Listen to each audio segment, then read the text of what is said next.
बिस्मिल्लाहिर्रहमानिर्रहीम। अस्सलाम वालेकुम। प्यारे दोस्तों, ख़ानदान और घरों में मोहब्बत पैदा करने के लिए और कदूरत और नफ़रत को ख़त्म करने के लिए कुरान हकीम का एक बहुत ही मुजरब अमल है। मियाँ बीवी के दरमियान, बहन भाइयों के दरमियान या किसी भी रिश्ते के दरमियान आपस में तनाज़ा पैदा हो जाए, नफ़रत पैदा हो जाए या औलाद और माँ बाप में नफ़रत का बीज बो दिया जाए, और ये जितने भी नफ़रत के बीज हैं ये चाहे किसी भी रिश्ते में हों, दोस्त अहबाब में हैं, अजीज़ व अकारब में हैं, या ऑफ़िस में या कारोबारी जगह पे हैं, या कहीं भी कदूरत पैदा हो जाती है, तो इसके लिए कुरान करीम का बहुत ही मुजरब अमल है। अल्लाह ताला ख़ुद इसको बयान फरमाते हैं। अल्लाह ताला रब्बुल इज़्ज़त ने इसको ख़ुद कुरान हकीम के अंदर बयान फरमाया है और फरमाया है, जब इंसानों के दिल आपस में बिल्कुल कदूरत से भर जाएं और मोहब्बत ना रहे तो आप ये अमल मुजर्रब करें। अल्लाह इनके दिलों में आपकी मोहब्बत पैदा कर दे, चूँकि मोहब्बत भी अल्लाह पैदा करता है और बुग़्ज़ भी अल्लाह ही पैदा करता है।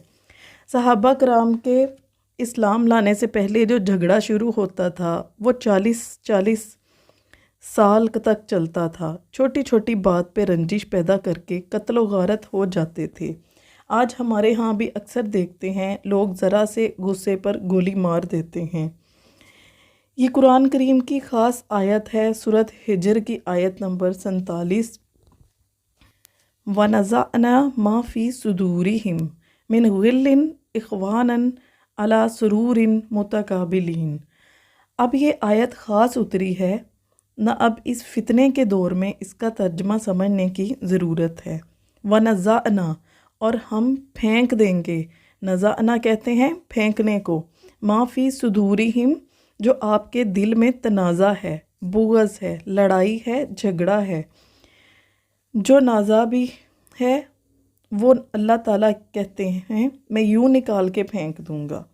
मिन गिल्लिन, और ये तुम्हारे दरमियान दूरियां डालता है, जो कदूरत डालता है, जो लड़ाई कराता है। इख़वानन, और तुम भाई भाई हो जाओगे। अला सुरूरिन, और फिर तुम बैठे होगे तख्तों पे।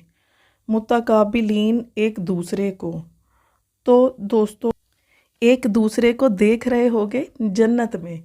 कितना प्यारा तर्जमा है इसका कि अल्लाह ताला आपके दिलों में दूरियां और कदूरत जब डालता है तो अल्लाह ताला निकालता है, दूरियां फेंक देता है। माफ़ी सुदूरिहिम, जो तनाज़ा, बुग़्ज़, लड़ाई जो अल्लाह ताला ने आपके दिलों में डाली है, अल्लाह ताला उसको फेंक देगा और तुम भाई भाई हो जाओगे, और फिर तुम बैठे होगे जन्नत में तख्तों पर। तो दोस्तों, ये वज़ीफ़ा आप करें, इंशाल्लाह आपकी मुश्किलात, आपके दिल में जो भी परेशानी है, आपके दिल में जो भी है, आप उस चीज़ को अपने ज़हन में रख के ये वज़ीफ़ा जो है दिल से करें, अक़ीदे से करें, तो इंशाल्लाह अल्लाह पाक आपके हक़ में आपकी मुश्किल आसान फरमाएंगे। तो दोस्तों, ये थी मेरी आज की वीडियो। आपको पसंद आए तो मुझे फ़ीडबैक ज़रूर दिया करें। अल्लाह हाफ़िज़।